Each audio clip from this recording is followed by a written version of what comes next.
बिस्मिल्लाहिर्रहमानिर्रहीम। अस्सलामुअलैकुम। उम्मीद है मेरे तमाम व्यूअर्स खैरियत से होंगे।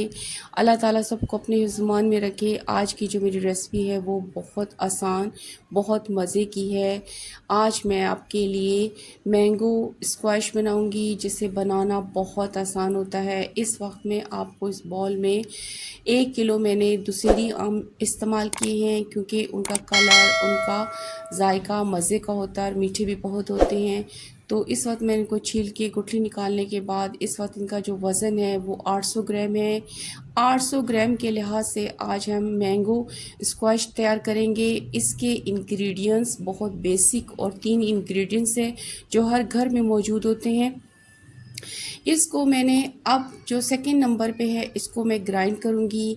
ग्राइंड करने के लिए आप इसको ग्राइंडर में डाल दें और ग्राइंड करते वक्त आप इसमें कम से कम पानी इस्तेमाल करें। सिर्फ इतना पानी इस्तेमाल करें कि ये हमारी जो है आम अच्छी तरीके से ग्राइंड हो जाए। अब ग्राइंड करने के बाद ये मैंने एक फ़ाइन सा पेस्ट बनाया है। ये देखें, अब इस पेस्ट को मैंने अच्छी तरीके से छान लिया है। इसमें कोई भी चीज़ हो तो वो छन के बाहर आ गई जो भी थी। अब इस वक्त ये बिल्कुल साफ़ है। अब इसके बाद जो हमारा तीसरे नंबर पे है, अब हम इसको पकाना शुरू करते हैं। अब क्योंकि मैंने जो है ये मैंगो पल्प जो है वो 800 ग्राम लिया है, तो इसमें जो मैं चीनी का इस्तेमाल करूँगी, या आप इसके बराबर भी ले सकती हैं, लेकिन मैंने यहाँ पे जो चीनी है वो 600 ग्राम ली है। क्योंकि आम बहुत मीठे हैं तो इस लिहाज से, मेरे लिहाज से ये सही थी, तो मैंने 600 ग्राम चीनी का इस्तेमाल किया है। और आधा कप मैंने पानी इस्तेमाल किया यहाँ, ताकि अच्छी तरीके से चीनी यहाँ डिज़ोल्व हो जाए।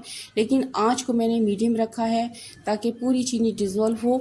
और उसके बाद अब जब जैसे ही चीनी काफ़ी हद तक देखें डिज़ोल्व हो चुकी है, अब मैं इसके अंदर ये जो मैंगो पल्प है ये शामिल करती हूँ। और इसको सारा शामिल करने के बाद मैं इसको फिर पकाती हूँ। अब ये देखें माशाल्लाह बहुत ज़बरदस्त कलर है और बहुत ही प्यारी खुशबू आ रही है इस वक्त इसकी। अब इसके अंदर जो है इस वक्त मैं इसमें ये मैंने हाफ़ कप जो है लेमन जूस शामिल किया है। उसको भी मैंने छान के इस्तेमाल किया है अच्छी तरीके से, क्योंकि ये मैंगो स्क्वैश को काफ़ी टाइम तक सेव करने में हेल्प करता है, तो इसलिए उसका टेस्ट भी बढ़ाता है। तो इसको लेमन इस्तेमाल करना बहुत ज़रूरी होता है। अब लेमन डालने के बाद हम इसको मज़ीद अच्छी तरीके से पकाएंगे। और इसकी जो थिकनेस होती है वो आप पे डिपेंड करती है कि आपने इसकी थिकनेस कितनी रखनी है। ये देख, जैसे जैसे पकाएंगे तो ये देखें इस वक्त इसकी ये थिकनेस है, लेकिन अगर आप गाढ़ा रखना चाहें तो वो आप पे डिपेंड करता है। लेकिन मैं कुछ टाइम पकाती हूँ और उसके बाद बताती हूँ कि इसकी थिकनेस कितनी होनी चाहिए।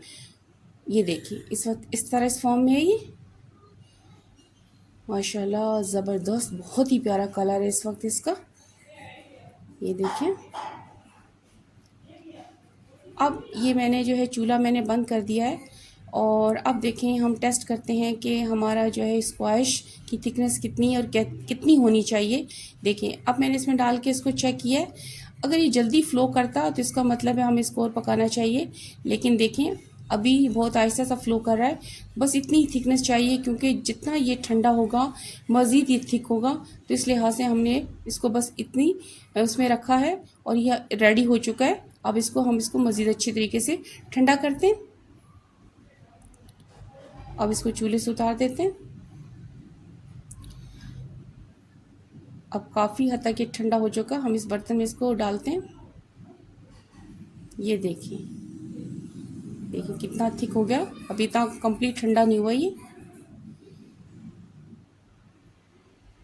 क्या ज़बरदस्त कलर है, माशाल्लाह, अल्लाह की शान है। ये देखिए ज़बरदस्त। अब इसे कंप्लीट ठंडा करने के बाद अब कोई भी अच्छी सी बॉटल में उसको बॉईल करने के बाद अच्छे तरीके से खुश्क कर लें। फिर उसमें कंटेनर में इसको आप आराम से सेव कर सकती हैं। जैसे मैंने बॉटल को अच्छे तरीके से गर्म पानी में बॉईल करने के बाद इसको साफ़ किया, खुश्क कर लिया। अब मैं इसमें डालती हूँ इसको, क्योंकि बॉटल में रखने से ये काफ़ी अर्से तक चल जाता है और सेफ़ रहता है। अब जब चाहें आप इसको इस्तेमाल कर सकती हैं। देखिए माशाल्लाह इस क्वांटिटी में आप जितना, यानी कि आप 1 किलो मैंगो से काफ़ी ज़्यादा हमारा मैंगो स्क्वैश तैयार हो जाता है, तो जो कि हमें बाज़ार के मुकाबले में बहुत सस्ता पड़ता है और इसका फ्लेवर भी बहुत ज़बरदस्त होता है। तो उम्मीद है कि जो ये मेरी रेसिपी है ये आपको पसंद आई होगी आज की। अब हमने जो मैंगो स्क्वैश तैयार किया है उससे हम एक गिलास रेडी करते हैं। ये देखिए मैंने तकरीबन यहाँ आधा कप के करीब मैंने इसको डाला है और आइस क्यूब मैंने पहले डाल दिए थे गिलास के अंदर। ये देखिए अब मैंने इसमें मज़ीद ठंडा पानी डाला है ताकि ये मज़ीद मज़े का बने शरबत हमारा। अच्छे तरीके से इसको मिक्स कर देते हैं। बहुत ही प्यारा कलर लग रहा है माशाल्लाह, बहुत ज़बरदस्त। ये आज की जो मेरी रेसिपी है मैंगो स्क्वैश की, उम्मीद है कि आपको पसंद आई होगी क्योंकि इसको बनाना बहुत आसान होता है और अच्छी खासी क्वांटिटी में आप घर में तैयार कर सकते हैं। तो इसको ज़रूर ट्राई कीजिएगा। रेसिपी पसंद आने पे इसे लाइक करना, शेयर करना, सब्सक्राइब करना मत भूलिएगा। ओके, थैंक यू, अल्लाह हाफिज़।